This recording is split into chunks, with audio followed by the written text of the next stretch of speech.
Okay, so good morning or good afternoon, all of you. This is CFA Level 1 Orientation class. इस class का दो purpose है. Number one, those students who are already doing CFA L1 with me, जो लोग अपना पढ़ाई कर रहे हैं, उनके साथ एक communication. And number two, those who are not doing classes or have not joined CFA and wanted to know कि अंदर में कंटेंट CFA में क्या है, कैसे क्वेश्चंस आते हैं, what is it so great about CFA. So it is about that class. I will manage both types of people. First of all, let me mention to my existing students of CFA level 1 who are watching this class that only this class is happening on YouTube. The rest of the classes of this type shall happen on the ULearn app. Okay, shall happen on the ULearn app. तो ULearn app पे class होगी जिसमें we will be able to interact with each other on the app. Here we are not able to interact. It's a one-way traffic from my side. Okay, so I was going to take it on the ULearn app only, but there was a lot of request. Ki sir, we have understood what CFA program is all about. We know its eligibility. We know its topics, this and that.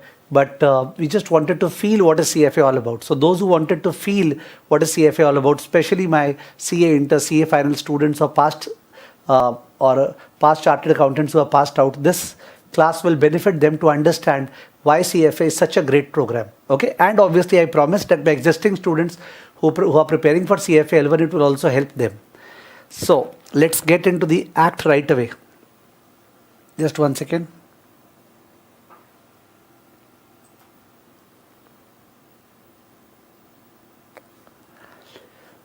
So before speaking anything at all, I would like to ask you a particular question.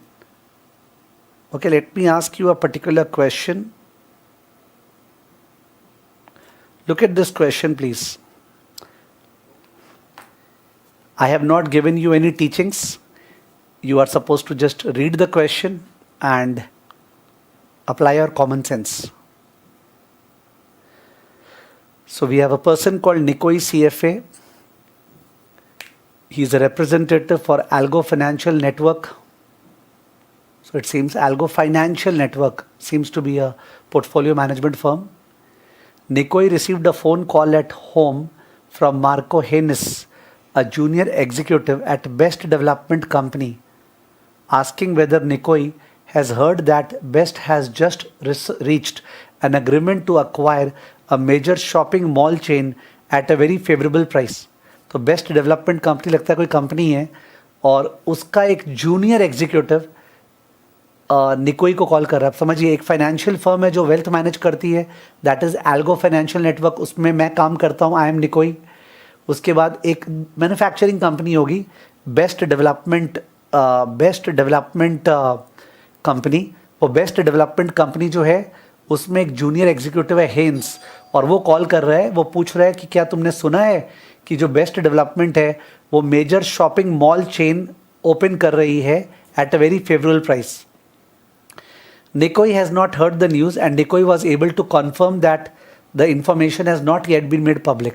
तो निकोई ने बोला कि नहीं, ऐसा खबर नहीं है, और अगर ये है भी तो ये इनसाइडर इन्फॉर्मेशन है, अंदर का खबर है ये. Haynes requested that Nikoi acquire 10,000 shares of Best for Haynes personal account.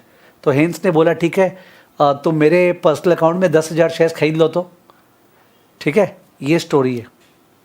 तो यहाँ पे जो नाम है ना निकोई और हेन्स, वो थोड़े नॉन इंडियन लग रहे होंगे कि यार डिफ़िकल्ट नाम है. ओके, काश होता राहुल शर्मा, अमित जायसवाल, समझ में आता, but the names will be foreign only. निकोई should number A not acquire the shares until he has contacted Best's management and encouraged them to publicly announce the merger discussion.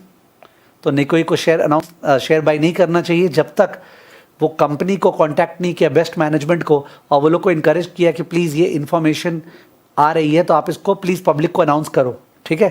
तो ये उसको कांटेक्ट करना चाहिए। B, not acquire the shares, चाहे कुछ भी हो जाए शेयर्स बाई नहीं करना चाहिए। Number C, not acquire the shares until the information is made public.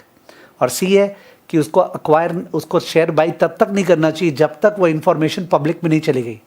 तो ऑप्शन नंबर ए है, उसको तब तक अक्वायर नहीं करना चाहिए जब तक वो कंपनी को कांटेक्ट करके उनको इनकरेज नहीं करता है कि आप लोग पब्लिक को ये बात बताओ।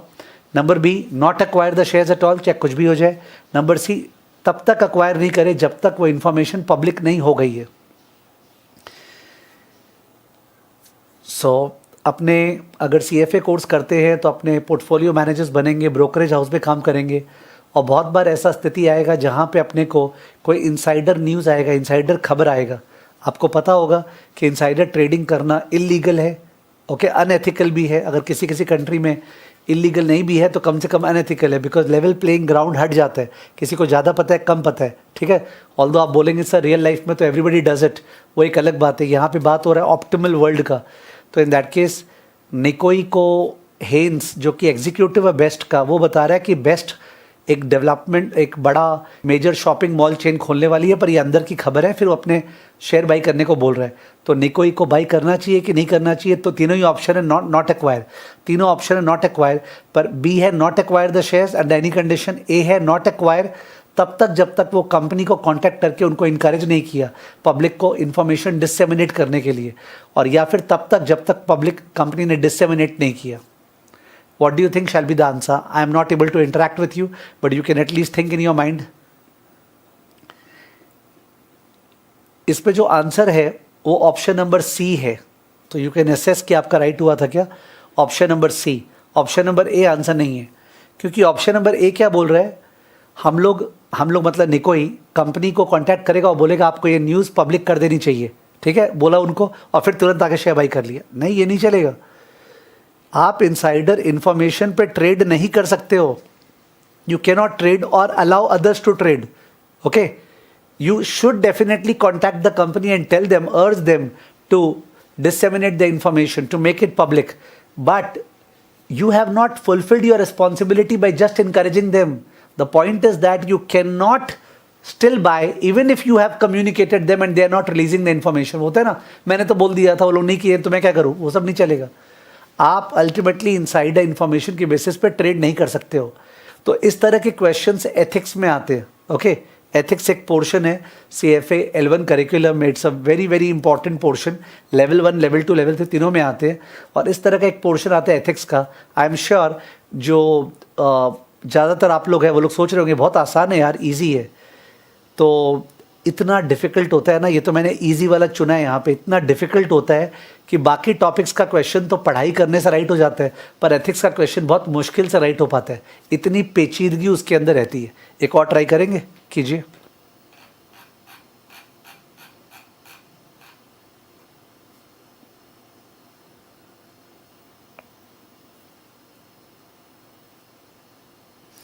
Question number 9, a stock broker who is a CFA Institute member is called on the telephone by the CEO of a large company. तो स्टॉक ब्रोकर को CEO ने कॉल किया। The CEO asked to buy shares of the CEO's company for the accounts of the CEO's children, अपने बच्चों के लिए उसी company का shares. In the course of the conversation, the CEO says, this will really pay off when the upcoming takeover goes through. एक takeover होने वाला है, जैसे ये खबर गया शेयर का दाम बढ़ेगा और मेरे बच्चों को बहुत फ़ायदा हो जाएगा। The stock broker checks her sources and finds no information about the take over. बोला टेक ओवर का तो न्यूज़ अभी तक पब्लिक पर रिलीज ही नहीं हुआ, इनसाइडर न्यूज़ है। In this case the broker should, option number A, only execute the order in compliance with standard 3A, loyalty, prudence and care, since the client is buying the stock for the children. This is not a problem.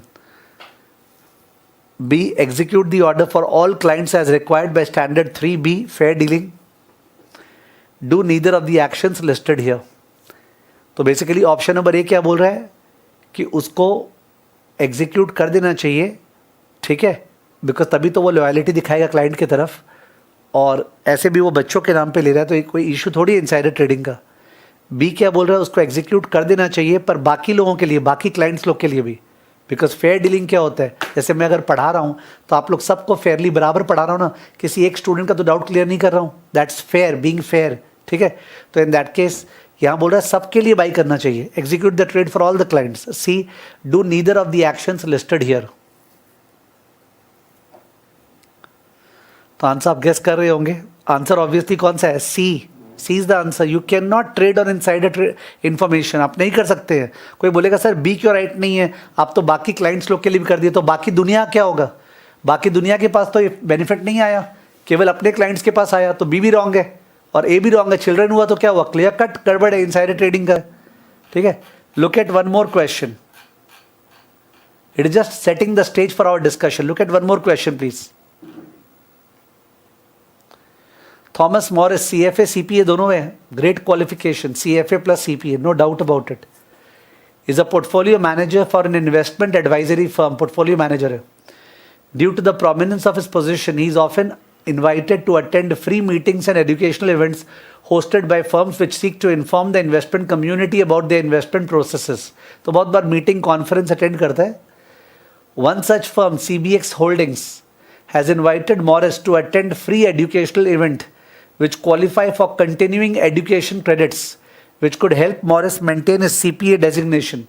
तो CPA या CFA या CA कोई भी designation maintain करने के लिए अपने को CPE आवर्स चाहिए होते हैं, okay, continuing professional education credits या आवर्स चाहिए होते हैं। तो अपने को या तो कोई कॉन्फ्रेंस अटेंड करना पड़ता है वगैरह। तो बोल रहे हैं अगर ये अटेंड करेगा वो कॉन्फ्रेंस तो इसका सी कंटिन्यूइंग एजुकेशन क्रेडिट जो है वो उसको मिल जाएगा एंड वो अपना CPA का डेजिग्नेशन मेंटेन कर पाएगा। अभी अपने नाम के सामने लिखा पा रहे ना, थॉमस मॉरिस CFA CPA, तो CPA लिखा पाएगा, उसके लिखाने के लिए उसको C क्रेडिट चाहिए, ठीक है। तो Morris should most likely, number A, decline to attend the event as it could result in violation of standard 1 independence or objectivity, accept the invitation as no cash compensation is involved and the primary intent is to educate and inform the investment community। बोले पैसा तो लेगा नहीं है तो क्या हर्ज attend करने में। C, decline to attend the event as it could result in violation of standard 1A knowledge of the law. तो ए और सी है डिक्लाइन टू अटेंड और बी है एक्सेप्ट। ए और सी है डिक्लाइन टू अटेंड और C है accept. यहाँ पे क्या बात हो रहा है कि आप पोर्टफोलियो मैनेजमेंट फर्म हो, पोर्टफोलियो मैनेजर हो, तो अगर कोई जिसके ऊपर आप पोर्टफोलियो रिसर्च लिखते हो, जिसके ऊपर आप रिसर्च लिखते हो, वो कंपनी अगर आपको फ्री कोई इवेंट पार्टिसिपेट करने बोल रहा है और वो इवेंट से आपको C क्रेडिट मिलेगा, तो आप चीज़ समझिए। मानते हैं थॉमस मॉरिस इसको अटेंड नहीं करता, थॉमस मॉरिस ये इवेंट को अटेंड नहीं करता मान लेते हैं, तब उसको C क्रेडिट के लिए ऐसा इवेंट में पैसा दे के जाना पड़ेगा, क्लियर। अगर थॉमस मॉरिस ये इवेंट अटेंड नहीं करता है तो ऐसा इवेंट तो तब भी उसको अटेंड करना पड़ेगा पैसा दे के, ठीक है। तो बात यहाँ पैसे का आ रहा है, उसको अटेंड करना पड़ेगा पैसा दे के। ये क्या कर रहा है, मुफ्त में अटेंड कर रहा है।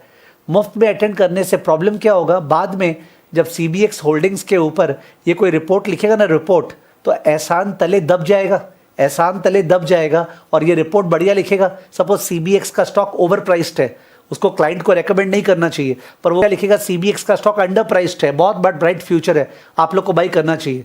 तो अपना इंडिपेंडेंस एंड ऑब्जेक्टिविटी खो देगा ना। क्लाइंट लोग जो है उनको चाहिए कॉम्पिटेंट और ट्रस्ट वर्दी एडवाइस, उनको कॉम्पिटेंट ब्रेन एंड ट्रस्ट वर्दी, अपने फ़ायदे से जो नहीं एडवाइस किया वैसा एडवाइस चाहिए। सपोज मैं बोलता हूँ आप लोग सबको कोई कोर्स करना चाहिए, जैसे डरपो 12th मार्च से हो रहा है, तो एक तरह से you can read very well कि सर डरपो बोल रहे हैं बिकॉज सर पढ़ा रहे हैं ना, ओके। ऑल्दो मैं इसलिए नहीं बोल रहा हूँ आपके लिए फ़ायदेमंद है, बट फिर भी यू आर डेफिनेटली रीडिंग। तो इन दैट केस इंडिपेंडेंस उसी को बोलते हैं, कहीं पे हर्ट हो रहा है क्या ऑब्जेक्टिविटी और इंडिपेंडेंस। तो he should decline to attend the event as it could hurt independence और ऑब्जेक्टिविटी। सी क्या है, decline to attend the event as it could result in violation of knowledge of law. Knowledge of law बोलता है कोई illegal चीज़ मत करना, कोई illegal काम मत करना। तो ये इवेंट को अटेंड करने से कोई इलीगल काम थोड़ी हो रहा है, ये इवेंट को अटेंड करने से कोई इलीगल काम थोड़ी हो रहा है, ठीक है। तो जाहिर है it is not C, it is what, A, it is A. एक बार और देखिए,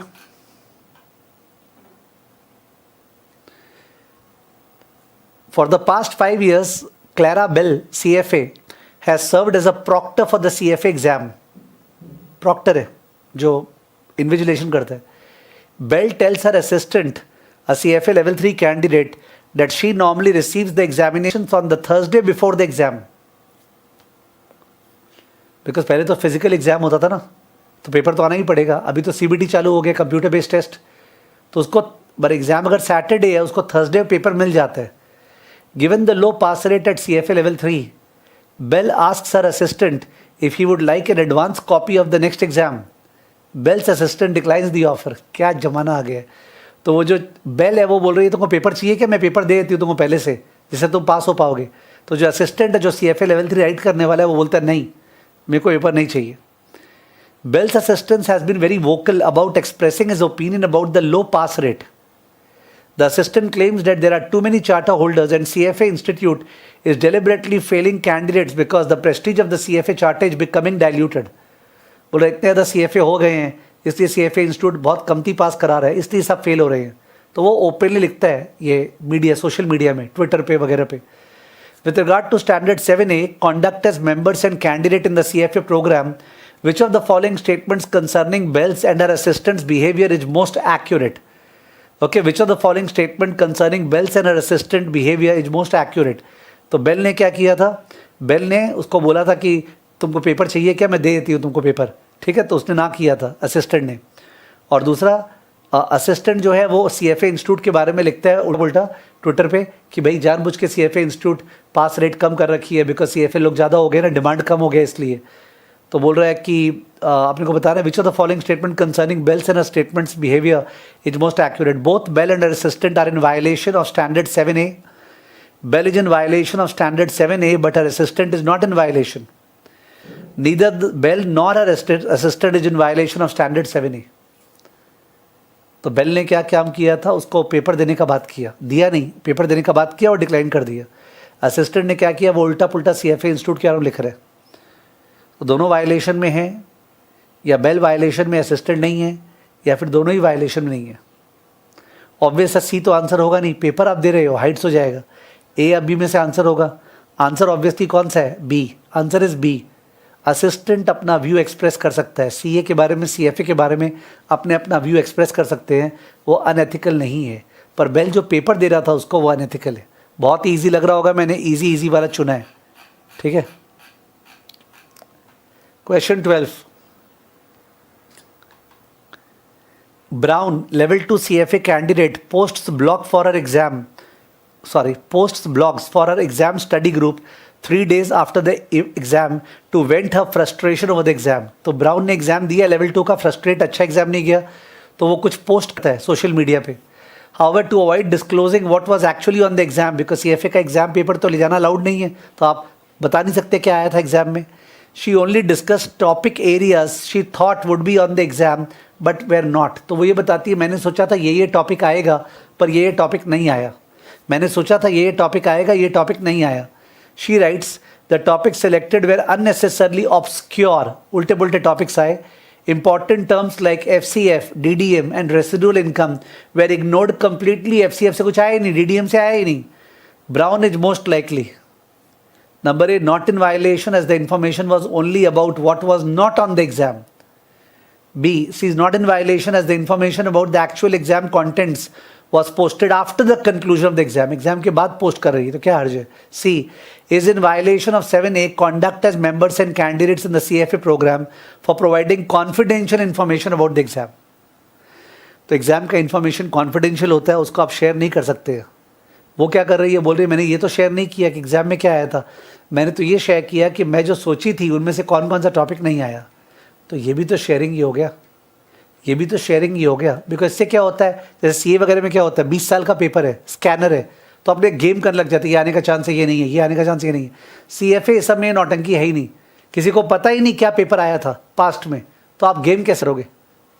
तो आंसर ऑब्वियसली कौन सा है, answer is obviously option number C. Answer is obviously option number C. खैर जस्ट 1 सेकेंड, ये क्वेश्चंस कराने का जस्ट ऑब्जेक्टिव था आपको जरा सा फ्लेवर देना about a topic which is commonly understood. And if you fail that ethics is very easy, please ask save CFA level 3 candidates जो लेवल 3 में है कि एथिक्स में क्या हाल होता है, ठीक है ना। एनीवेज, मेरे को यहाँ पे थोड़ा सा आइडिया देना है आपको CFA करिकुलम का और कैसे प्रिपेयर करें आप लोग, मेरे स्टूडेंट्स को भी और नए वालों को। देखिएगा please. If I ask you, where do we invest money? We invest money in equity. We invest money in fixed income debt. We invest money in alternate investment, माने real estate वगैरह. We invest money in derivatives. 4 जगह अपने पैसा लगाते हैं, equity में, fixed income में, alternate investment में और डेट में।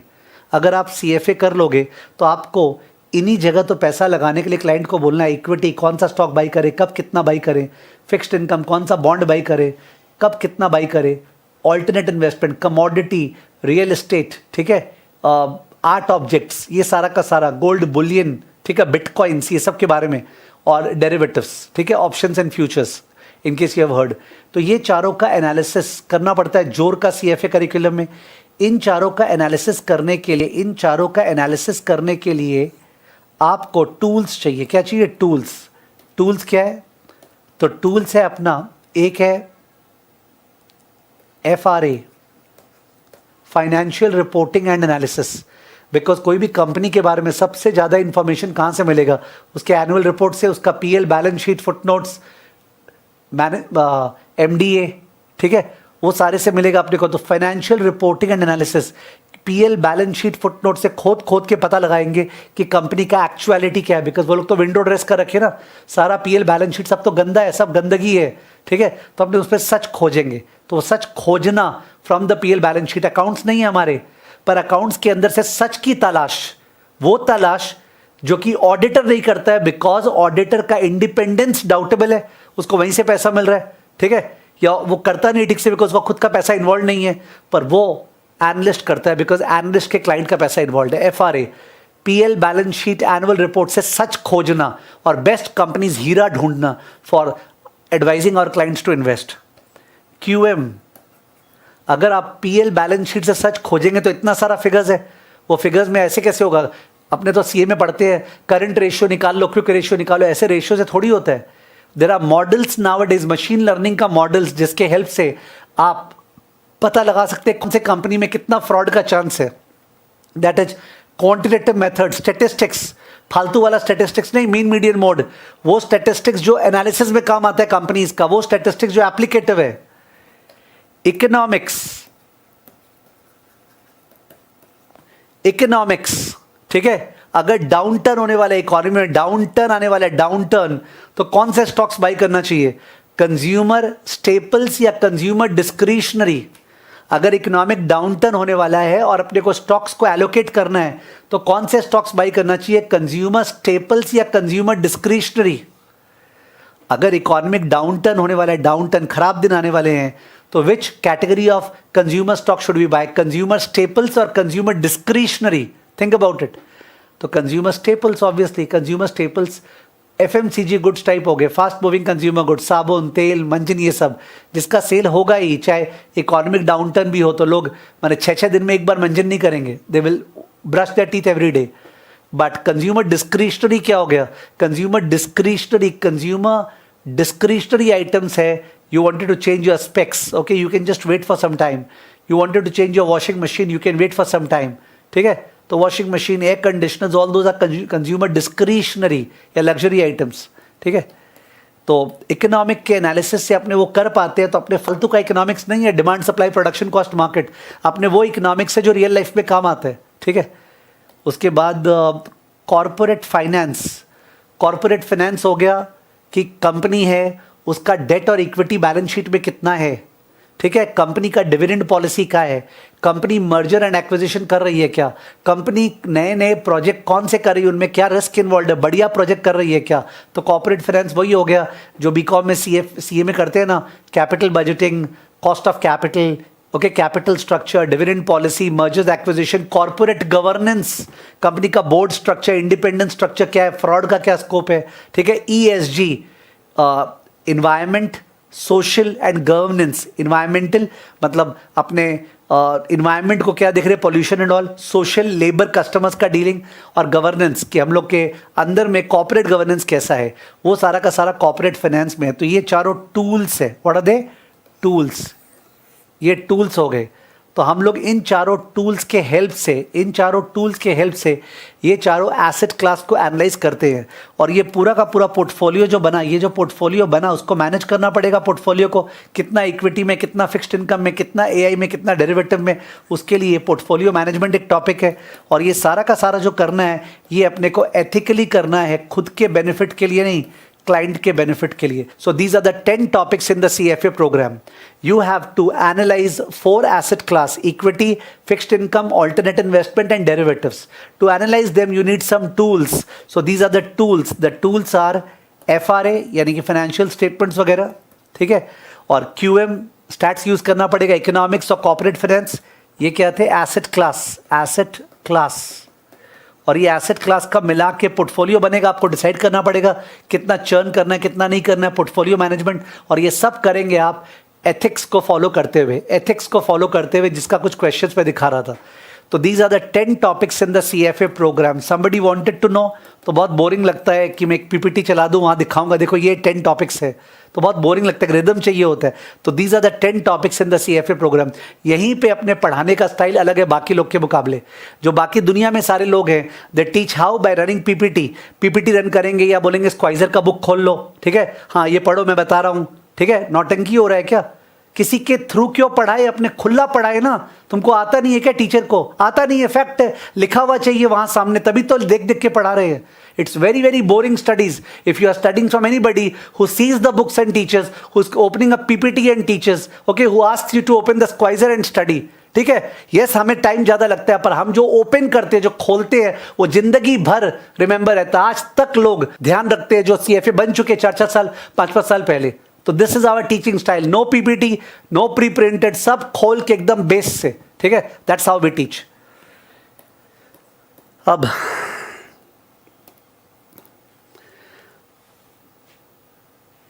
जो क्लासेस है वो करीब 350 classes, okay, 350 classes are there. और वो क्लासेस 2 तरह की है। एक है मेन क्लासेस, मेन, ये सब क्लासेस अराउंड 1.5 आवर्स की है।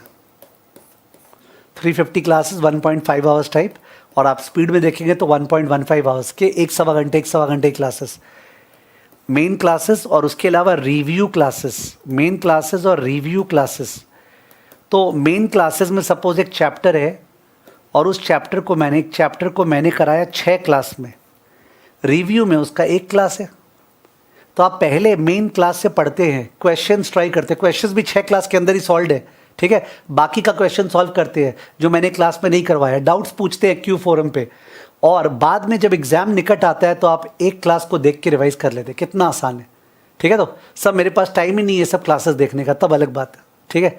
तो आप केवल रिव्यू क्लास ले सकते हो, पर आपके पास आइडिया होना चाहिए। रिव्यू क्लास में रिवाइज करवा रहे हैं, पूरा का पूरा वैसे नहीं समझा रहे हैं। और वैसे तो मेरा जितना रिव्यू क्लास है बाकी लोग का नॉर्मल क्लास भी उतना नहीं है। मेरा जितना रिव्यू क्लास है बाकी लोग का नॉर्मल क्लास भी वैसा नहीं है, बता दूं। कोई बोलेगा ना वो ये तो रिव्यू है यार, इससे बढ़िया किसी और का अपने पूरा क्लास बाई कर लेते हैं, देख उसका कमती आवर्स है, तो उस पर कुछ नहीं मिलेगा, ना रिव्यू मिलेगा ना वो मिलेगा, वैसा वाला हाल है। एनीवेज, तो ये बता रहा था। अब ये मैं क्यों बता रहा था, क्योंकि आपको पता होना चाहिए how many hours you have to invest if you are taking classes from me. Secondly, those people who are already taking classes, मैं उनको बोलना चाह रहा था, if I take extra classes, अगर मैं नए नए क्लास और लेता हूँ तो ये क्लासेस बढ़ती जाएगी ना। सो सपोज ये 70 क्लास और बढ़ जाती है, आर यू अंडरस्टैंडिंग, 70 क्लास और बढ़ गई, आप कैसे कंप्लीट करोगे? तो जाहिर है मेरा जो मकसद है इन क्लासेस को स्टार्ट करने का, जो आज से स्टार्ट हुई अब हर वीक होगी, वो क्लासेस यूलन ऐप पे होगी। वो क्लासेस में हम लोग क्लासेस को बढ़ाना नहीं चाह रहे। We are not wanting to increase the number of classes because then तो you will become mad. Our objective is to substitute the classes. जैसे फॉर एग्जांपल एफआरए में एक टॉपिक है इनकम स्टेटमेंट, एफआरए में एक टॉपिक है income statement, तो income statement का कुछ पोर्शन है रेवेन्यू रिकग्निशन का, वो रेवेन्यू रिकग्निशन का पोर्शन मैं चेंज करना चाह रहा हूँ, यानी मैं चाह रहा हूँ कि जो ऑलरेडी है आपके पास वो हटा के उस क्लास को रिप्लेस कर दूँ। तो ये जो क्लासेस होगी अपनी संडे ये अपॉर्चुनिटी है रिप्लेस करने का अपॉर्चुनिटी। एंड सबसे इंपॉर्टेंट है अपने मॉक टेस्ट करना चाहते हैं रेगुलर मॉक टेस्ट, ठीक है। तो ऐसा जरूरी नहीं है कि हर संडे क्लास करेंगे ही, पर जब भी संडे किए द पर्पस इज एक या दो रिव्यू क्लास बाकी, I think 2 classes are left review में, 2 क्लासेस आर लेफ्ट, हो सकता है 4 बच्ची होगी, तो एक तो वो मेरे को कंप्लीट करना है। अभी रिसेंटली मैंने मॉनेटरी पॉलिसी फिस्कल पॉलिसी किया था, तो I will complete that. And दूसरा मैं कुछ टॉपिक्स को चेंज करूंगा, जैसे इनकम स्टेटमेंट का कुछ पोर्शन चेंज करूंगा, तो चेंज होगा। सर हमने तो कर लिया, आप क्या करें? अरे यार आपका रिवाइज हो जा रहा है, अगर मैं चेंज कर रहा हूँ आपका रिवाइज हो जा रहा है, और आपने कर लिया तो आप मत करो मेरा चेंज किया हुआ, नो इश्यूज, वो जो था बढ़िया था, it is as per the curriculum, ठीक है। तो आपको बहाना मिल रहा है वापस सर से करने का, there is no issue, and you don't want to do, don't do it, because what has been given to you is updated, it's just that I want to change it, मेरा मन, and it's a बहाना इन interacting with you. अभी तो अपने interact नहीं कर पा रहे ना, बिकॉज ये यूलन इस पे चल रहा है, यूट्यूब पे चल रहा है, बट ऐसे तो अपने यूलन ऐप पे चलेगा, तो जब यूलन ऐप पे चलेगा तो अपने इंटरैक्ट कर पाएंगे, ठीक है ना, क्लासेस के लिए। ओके तो ये मैंने क्लासेस के बारे में बताना था कि वी विल हैव क्लासेस, जहाँ पे मैं रिव्यू क्लास खत्म करूँगा, मैंने लाइव क्लास, आपको सारी क्लास मिल चुकी है, जो रजिस्टर करता है उसको सारी क्लास मिल जाती है, वो अपने समय पे देखता है, because people require flexibility, people require convenience, people require speed, people require to take breaks.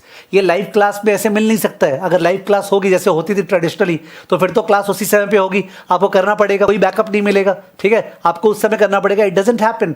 Flexibility, breaks, customisation, अपना स्पीड, स्टॉप डू ये सब चाहिए लोगों को, तो वो मिल रहा है। पर एट द सेम टाइम लोगों को चाहिए doubt clarification, Q forum, at the same time sir कुछ नया होता रहे, तो I am there with you, ठीक है ना। और मॉक टेस्ट भी क्यू फोरम पे होगा। तो कोई भी ऐसा चीज़ मेरे को दिखता नहीं, कोई बोलेगा स्टूडेंट कि सर आप ये प्रोवाइड नहीं कर रहे लेवल 1 में, कोई ऐसे बोलेगा ना आप ये प्रोवाइड नहीं कर रही, आपके लूप होल है, कोई लूप होल नहीं है। एक लूप होल कोई जबरदस्ती बोलेगा सर आपका बहुत इलेबोरेटली पढ़ाया हुआ है, केवल एक ही लूप होल है आपका, केवल इलेबोरेटली पढ़ाया हुआ है, ठीक है। आपकी क्लासेस ज़्यादा है तो मैं क्लास में डांस थोड़ी करता हूँ, आई जस्ट टीच। तो अगर वो टीचिंग आपके लिए इतना फायदेमंद है, आपका पूरा बेस है, I always say CFA L1 is the most important, the toughest of all the 3, okay, the highest chance of failure in CFA L1, then reduces in level 2, further reduces in CFA level 3, okay. So this was about the classes. Now आज का जो agenda था अपना, that agenda was economics and investment markets and ethical responsibility of investment manager. आज का जो agenda था, उस एजेंडा की तरफ आता हूँ। Listen please, very very good, this portion, real economy, this is the real economy.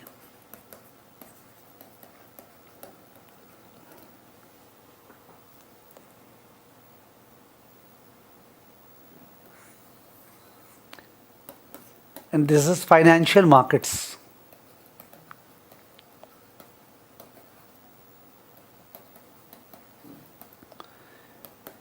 Both of these are so much interconnected that the state of these two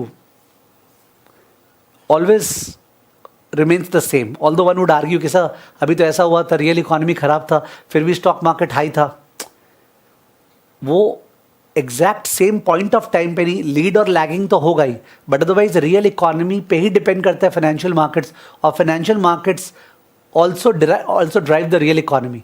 तो रियल इकोनॉमी है financial markets से। Financial market जो है एक forum हो गया, forum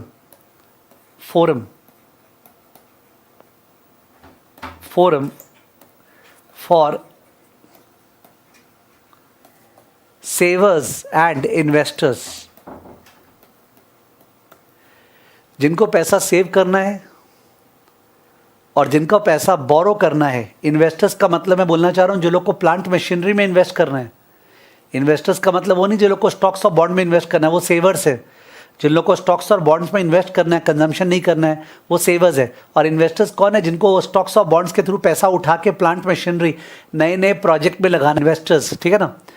सो real economy, financial markets, savers का consumption saving decision है, आज पूरा पैसा कंज्यूम नहीं करें, कुछ सेव करेंगे जिससे फ्यूचर में कंज्यूम कर पाएँ। वो जो सेव करेंगे उस पर कुछ रिटर्न चाहिए। इन्वेस्टर्स जो है उसमें जो बिजनेस है उसको पैसा चाहिए, गवर्नमेंट को पैसा चाहिए, बिजनेस सेक्टर को पैसा चाहिए, गवर्नमेंट को पैसा चाहिए, ठीक है ना। तो बिजनेस को पैसा चाहिए और गवर्नमेंट को पैसा चाहिए। ये पैसा सेवर्स लोग प्रोवाइड कर रहे हैं। This money is provided by the savers. तो फाइनेंशियल मार्केट्स वो फोरम है जहाँ वो लोग मिल रहे हैं कि ठीक है आप लोग को पैसा चाहिए, हम लोग को पैसा हम लोग के पास है, चलिए हम लोग आपको पैसा देते हैं, हम लोग ये रिटर्न मांगेंगे।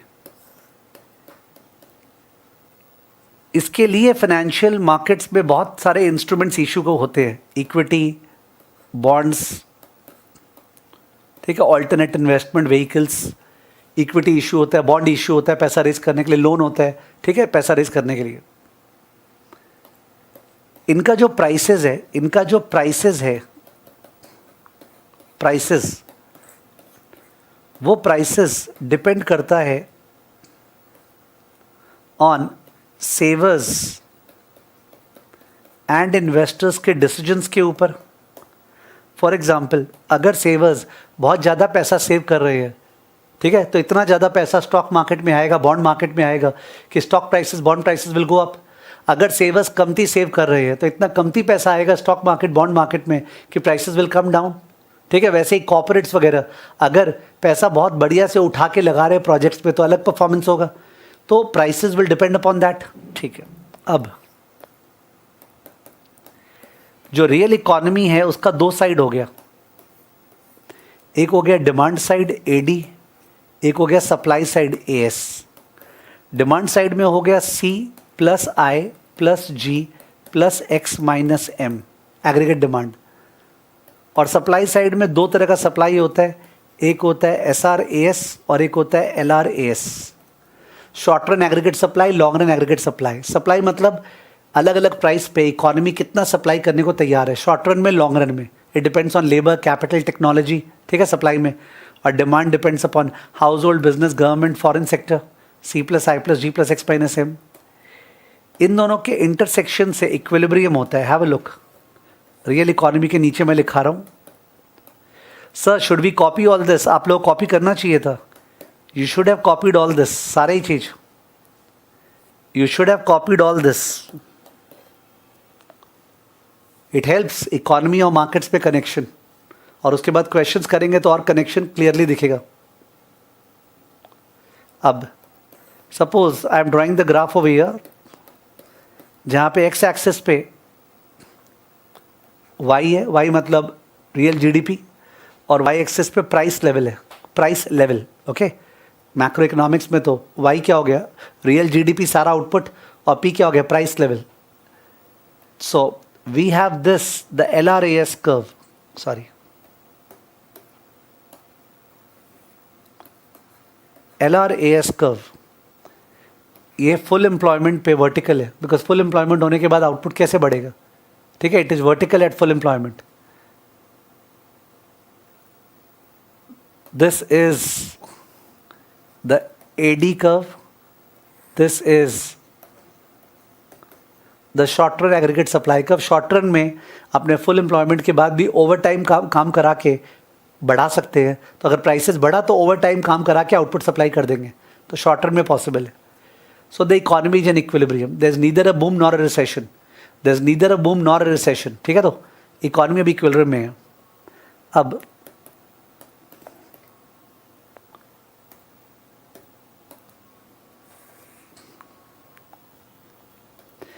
पॉलिसी मेकर्स ये चाहते हैं कि काश बाद में इकोनॉमी यहाँ आ जाए और ये AD हो, ये AS हो।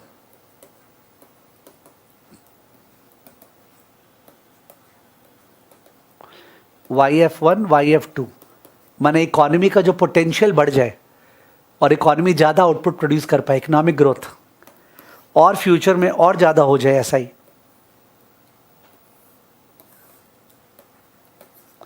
YF3, this is what policy makers want in the long run, ठीक है, इन द लॉन्ग रन ये हो। अब in the short run problem ये है कि ये जो इंटरसेक्शन है ना डिमांड सप्लाई का, ये इंटरसेक्शन यहाँ नहीं हो पाता है। सपोज ये इंटरसेक्शन जो है वो यहाँ होता है, यहाँ हुआ तो y1 कमती है yf से। नेक्स्ट बार जो इंटरसेक्शन है वो यहीं पे हुआ तो बराबर है, और नेक्स्ट बार जो इंटरसेक्शन है वो यहाँ पे हुआ तो ये y3 है। If you are copying, I don't know whether you are copying or not, और you can watch the video again, YouTube पे रहेगा। So we find that situation 1 जो ना फर्स्ट वाला डायग्राम लेफ्ट वाला, उसमें there is a negative output gap, the economy is operating below its potential. Situation 2 में बीच वाले में there is a zero output gap, economy is operating exactly at full employment. And situation 3 में economy is operating at a positive output gap, यानी over heated economy है, over heated economy है। ये वाला केस जो है रिसेशन का हो गया, रिसेशन, और ये वाला केस बूम का हो गया, एक्सपेंशन बूम, और ये नॉर्मल हो गया, short run as well as long run equilibrium, ये नॉर्मल हो गया। अब क्या हुआ, इसको अगर अपने ओवर टाइम प्लॉट करें, ओवर टाइम प्लॉट करें तो सपोज यहाँ पे टाइम है और यहाँ पे वाई प्लॉट करें, Y, okay, real GDP. So at time T1, at time T1, T2 and T3 अपना YF1, YF2, YF3, ये YF1, YF2, YF3 प्लॉट किया। प्लॉट करने से ये जो आया, this is called the trend, this is called the trend growth rate, okay, this is the trend of real GDP in the economy, ठीक है ना। बट एक्चुअली तो जब पहला वाला था Y1 था, YF1 नहीं था, तीसरा वाला Y3 था, तो पहला वाला नीचे था, नीचे था मतलब एक्चुअल आउटपुट यहाँ कहीं होगा, ओवर हियर। तीसरा वाला ऊपर था, यहाँ कहीं होगा, तो which means that the economy is actually behaving like this. Now if I complete your understanding, I'm talking about business cycles. If I complete your understanding, I'm talking about business cycles. So business cycle refers to the fluctuations in the level of economic activity.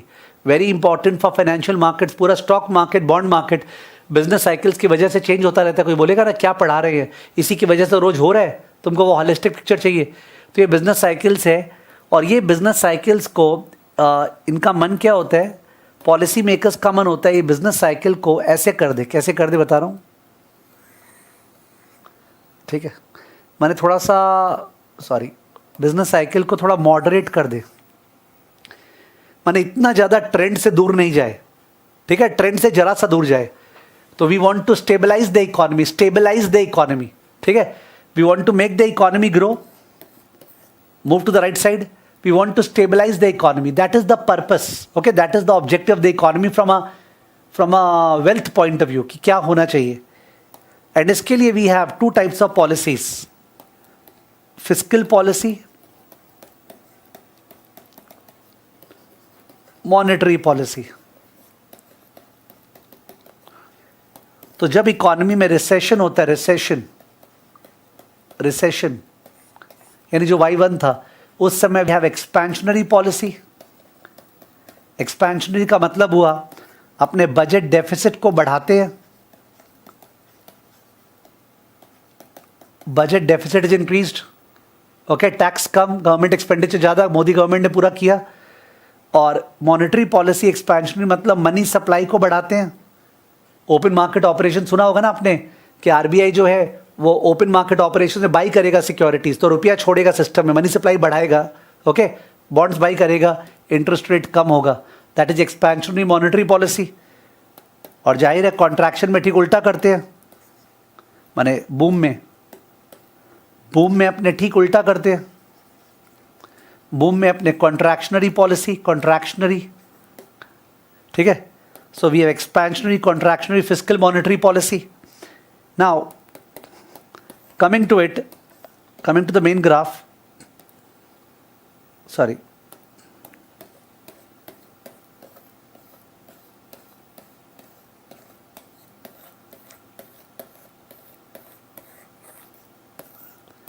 I don't know मेरा वो वाला graph कहाँ गया जहाँ पे मैं, ओ यही तो ये रहा, हाँ, real economy, financial markets.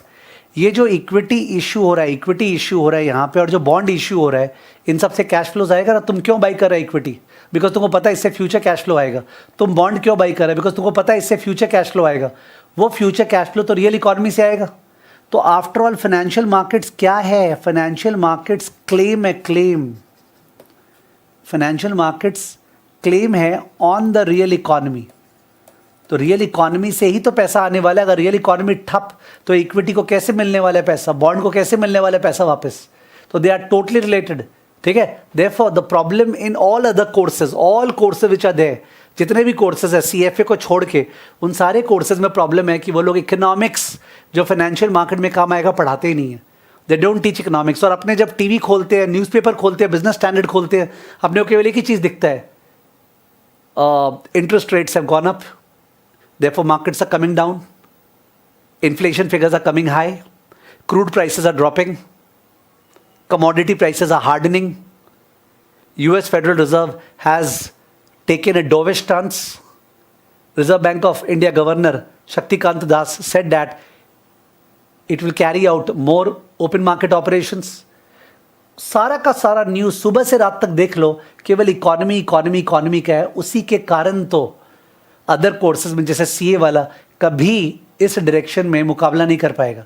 Of course उसमें इंडिविजुअल कैलिबर बहुत जोर का है, और वो यहाँ नॉलेज अपने आप ही ले लिया सीए के बिना, वो पॉसिबल है, but that is for 1 out of 50,000 वैसा बंदा, 1 आउट ऑफ 50,000। बट जो सीए है, और वो अगर सीएफए में आता और ये सब चीज़ जान जाता है, बाप रे बाप, वो क्या फाड़ सकता है, ठीक है। पर सर मैं तो बहुत सारे सीए को जानता हूँ जो लोग सीएफए किए पर फाड़े नहीं। मैं बोल रहा था उस बंदे में भी दम होना चाहिए, उसको पैशन होना चाहिए वो करने का बढ़िया से, ठीक है। जैसे डेरपो का प्रोग्राम है 12 मार्च से, तो आपको पैशन होना पड़ेगा ना कि मेरे को प्रैक्टिकली भी जानना है, मेरे को बिजनेस स्टैंडर्ड पढ़ना है, मेरे को ज़रूरत देखना है अपने पढ़ाई के साथ साथ। इतना कैसे करेंगे? तो इतना कैसे करेंगे? तो धीरे धीरे करेंगे, स्लो स्लो करेंगे। क्यों अपने को होड़ में लगना है? Why we have to take the exam एकदम fast? We will take the exam slow, but understand, make a perspective of the next 5 years कि नेक्स्ट 5 ईयर्स में मेरे को सीएफए L1 सीए करके और बढ़िया से प्रैक्टिकल नॉलेज लेके और एकदम विस्फोटक नॉलेज करना है, ठीक है, मार्केट्स में। वैसा आपको होना चाहिए। सिंस यहाँ पे ये डिस्कस किए हैं, थोड़ा सा यहाँ क्वेश्चन अटेम्प्ट कीजिएगा please. Let's see if you can answer these questions.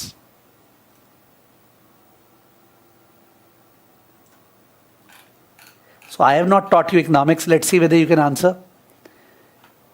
Stable incorporation stock price fell last week. एक कंपनी है स्टेबल, उसका शेयर का दाम गिरा है last week, which was contrary to movement in the industry index. पर जो इंडस्ट्री है ना, सपोज स्टेबल इनकॉर्पोरेशन बिलोंग करता है सीमेंट सेक्टर को, तो जो सीमेंट स्टॉक्स है वो बढ़े हैं। Cement index has gone up, like IT index has gone up, but Infosys has come down. IT index has gone up, Infosys has come down. Pharma index has gone up, Dr. Reddy's has come down. Banking index has gone up, ICICI Bank has come down. You understanding? The stable incorporation stock price fell last week, which was contrary to the movement in the industry index. Which of the following is most likely a valid reason for that to occur? Valid reason for that to occur. क्यों ये हुआ होगा कि cement sector तो बढ़ा पर ACC का दाम गिर गया? क्या इंटरेस्ट रेट बढ़ गया? पर इंटरेस्ट रेट बढ़ता तब तो सारे के सारे स्टॉक्स का दाम गिरता, पूरा का पूरा मार्केट ही गिरता। इन्फ्लेशन बढ़ गया है, अगर इन्फ्लेशन बढ़ता तो भी ये नेगेटिव न्यूज़ है, पूरा मार्केट गिरता। Investors are demanding a higher risk premium on stable. कुछ स्टेबल में कुछ गड़बड़ी हुआ है, कुछ रिस्क ज़्यादा लग रहा है स्टेबल के बारे में। शायद उसने नया डेट, नया लोन लिया होगा, शायद उसने नया प्रोजेक्ट किया होगा जिसमें बहुत ज़्यादा रिस्क है, कुछ ना कुछ ऐसा हुआ होगा। स्टेबल का बिजनेस, स्टेबल का जो रिस्क लेवल है ना वो बढ़ गया है, तो लोगों को रिस्क खराब लगता है। Obviously, people demand a higher return. I am ready to take risk, but then I demand a higher return, and I can only get a higher return if I buy at a lower price. दाम को तो गिरना पड़ेगा ना, जिससे गिरे हुए दाम पे ज़्यादा रिटर्न मिल सके। तो स्टेबल का price fail because the risk complexion of stable vis-a-vis the market or the other stocks in that sector went up. Option number C. Number 2, earnings of companies in the consumer staples industry are most likely to। Consumer staples का मतलब बताया था, consumer staples, साबुन, तेल, इन सब का जो earnings है वो कैसा होता है? बिजनेस साइकिल, बूम, रिसेशन में फ्लक्चुएट करता है बहुत ज़्यादा, या स्टेबल रहता है जनरली, या फ्लक्चुएट करता है more than the companies in consumer discretionary से ज़्यादा फ्लक्चुएट करता है? ऑब्वियसली आंसर कौन सा है? B, they remain stable over the business cycle. Consumer staples का डिमांड बिजनेस साइकिल पर डिपेंडेंट नहीं है। देखो यू विल फाइंड जब भी अपना रिसेशन आने वाला है तो लोग इक्विटी से तो पैसा निकालते ही थोड़ा, और इक्विटी में जो पैसा रखते भी है वो कंज्यूमर स्टेपल पे रखते हैं, the likes of HUL, Nestle, ठीक है, फार्मास्यूटिकल, डॉक्टर रेड्डीज, इन सब का दाम बढ़ेगा।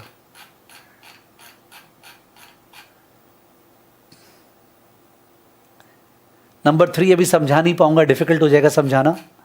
नंबर 4 भी नहीं मैं हटाऊंगा, इट विल बी डिफिकल्ट।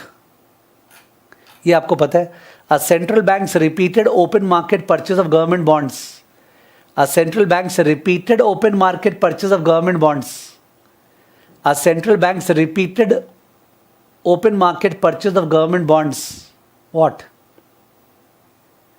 अगर सेंट्रल बैंक परचेस करते जा रहे हैं सिक्योरिटीज तो पैसा छोड़ते जा रहे हैं सिस्टम में, क्या हो गया? Expansionary monetary policy, option number C, ठीक है, मनी सप्लाई बढ़ जाएगा। The characteristic business cycle patterns of trough, trough माने सबसे नीचे वाला पॉइंट, ठीक है, ट्रफ समझ रहे हैं आप? ट्रफ माने सबसे नीचे वाला पॉइंट, एक्सपेंशन ऊपर जा रहा है, पीक सबसे ऊपर वाला पॉइंट, एंड कॉन्ट्रैक्शन वापस नीचे गिरने लगा। तो ट्रफ नीचे वाला, एक्सपेंशन, पीक, कॉन्ट्रैक्शन आर, क्या ये पीरियोडिक होता है यानी हर 2-2 साल में होता है? क्या ये रेकरेंट होता है, हमेशा होता है पर 2 साल में नहीं होता है? क्या ये सिमिलर ड्यूरेशन का होता है, मतलब हर बार 2 साल का होगा, ठीक है? तो ऐसा नहीं है कि वो पीरियोडिक और सेम ड्यूरेशन का होगा, पर वो होगा जरूर। बूम रिसेशन चल तुम्हारे लाइफ में चलता रहता। सुबह से जब तुम उठे से सुबह 7 बजे से लेके अभी 1 बजे है, 7 से लेकर तब तो 1 तक क्या तुम्हारा मूड सेम था? नहीं, कभी अच्छा था कभी खराब था, कभी अच्छा था कभी खराब था। अगर कंज्यूमर स्टेपल्स टाइप था तो हर बार ऐसा था, पर तब भी थोड़ा तो ऊपर नीचे हो रहा था ना, ठीक है? और कभी अपना मूड बहुत 2-3 महीने तक खराब रहता है, कभी 1 दिन में ठीक हो जाता है, वैसे करके, ठीक है? तो they are recurrent. Business cycle को प्रेडिक्ट करना बहुत डिफिकल्ट है, पता है होगा पर उसका टर्निंग पॉइंट नहीं बता सकते। During the contraction phase of the business cycle it is most likely that, contraction phase जब इकोनॉमी गिर रहा है उस समय क्या लगता है आपको? इन्फ्लेशन स्टेबल है या इन्फ्लेशन कम हो रहा होगा? कम हो रहा होगा इन्फ्लेशन, डिमांड कम है ना, इकोनॉमी कॉन्ट्रैक्ट कर रहा है, डिमांड कम है तो चीज़ों का दाम कम हो रहा होगा। Aggregate economic activity is decreasing, yes, economic activity कम हो रहा है।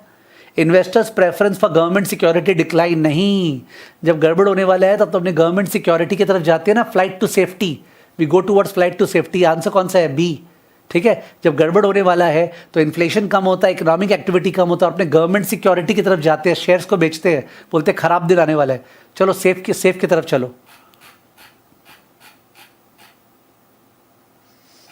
यहां से तो मैंने करा दिया था।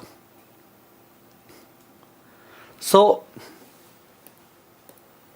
सिंस मैं डाइवर्सिफाइड ऑडियंस से डील कर रहा हूं तो बहुत ज़्यादा टेक्निकल पढ़ा नहीं सकता हूं, वरना लोग जो मेरे से ट्यूशन लेते हैं उनको पता है कि मेरा क्लासेस में मैं पढ़ाने के बाद डिक्टेट करता हूं ना, आई कीप ऑन डिक्टेटिंग, तो नोट्स भी आपके पास रहता है, ठीक है। तो अभी जो भी लोग मेरे से पढ़ रहे होंगे CFA, वो लोग को समझ में आ रहा होगा ये कौन सा बेटर क्लास है जिस पे नोट्स डिक्टेशन होता है या नहीं होता है, आप लोगों को पूरा क्लियर समझ में आ रहा होगा, ठीक है।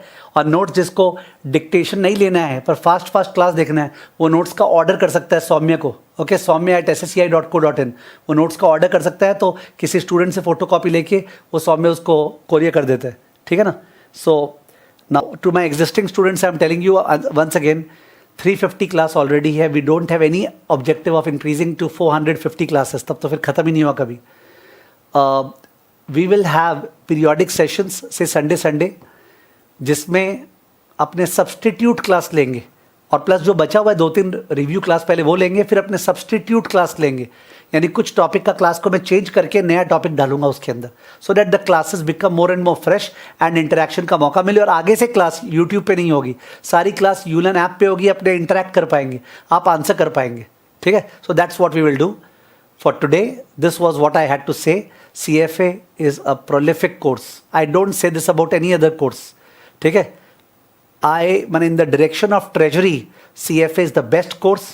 In the direction of controls, CPA is the best course. 2 course बाप कोर्स है, CFA, CPA, believe me. हाँ, इंडिया लेवल पे CA is the best course अगर अपने बात करें कंट्रोल का, पर कंट्रोल वाइज ठीक है, ट्रेजरी में CA वाला नहीं सकेगा, उसको इकोनॉमिक्स ही नहीं आता है, QM ही नहीं आता, उसको FR आता है, FRA नहीं आता है, उसको FR आता है, FRA नहीं आता है, ठीक है। कॉर्पोरेट फाइनेंस का फालतू का NPV निकालना आता है, NPV का एनालिसिस नहीं आता है। मर्जर का सम करना आता है, उसका एनालिसिस नहीं आता है। कॉर्पोरेट गवर्नेंस नहीं आता है, रूल्स आता है सेबी का, बट कॉर्पोरेट गवर्नेंस का जज करना किसी कंपनी में नहीं आता है, ठीक है। तो किसी को भी अपना करियर बनाना है फाइनेंस, फाइनेंशियल मार्केट, और फाइनेंस और फाइनेंशियल मार्केट में ही तो करियर है आगे जाके, ठीक है। बैक ऑफिस में काम करेंगे, अकाउंट्स का, टैक्सेशन का थोड़ी मन करेगा। फ्रंट ऑफिस में आओ, ट्रेड करो, इन्वेस्ट करो, वेल्थ जनरेट करो अपने लिए, क्लाइंट्स लोग के लिए। क्या मजे का लाइफ है ना, कोई लिमिट नहीं है, ठीक है। तो इसी के साथ all the best to all of you, ठीक है। You can join the CFA program, you can take the next exam perhaps in August or in November, and I really urge you to do so। and जो लोग पढ़ रहे थे already उनको मैंने बता दिया है कि इन क्लासेस में क्या होगा, और ये क्लास यूलन ऐप पे होगी, ठीक है। चलिए बाय बाय, थैंक यू।